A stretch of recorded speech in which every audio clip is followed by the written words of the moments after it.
বড় ধরনের দুর্নীতি তদন্তের পর টিউলিপ সিদ্দিককে বাংলাদেশের প্রত্যর্পণের চাপ বাড়ছে যুক্তরাজ্যে। দেশটির বিরোধী নেতারা মনে করেন সাবেক লেবার এমপির আইন প্রয়োগের মুখোমুখি হওয়া উচিত, কারণ বাংলাদেশে তার বিরুদ্ধে দুর্নীতির অভিযোগের তদন্ত চলছে।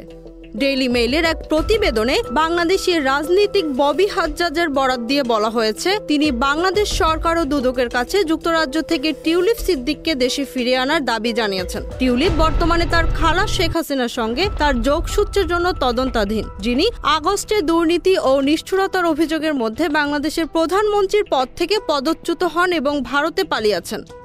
এদিকে ব্রিটিশ সরকার টিউলিপকে প্রত্যর্পণের আদেশ মেনে চলার জন্য অনুরোধ করবে কিনা তা জানতে চাইলে ব্রিটিশ প্রধানমন্ত্রী কিয়ার স্টারমারের মুখপাত্র গুইডো ফক্সকে বলেন, তারা কল্পনাপ্রসূত কিছুই বলবেন না।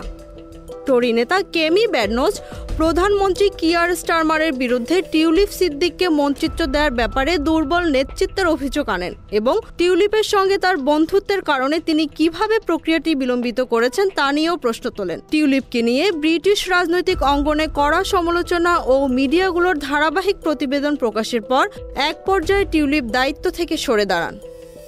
Z news, Dhaka.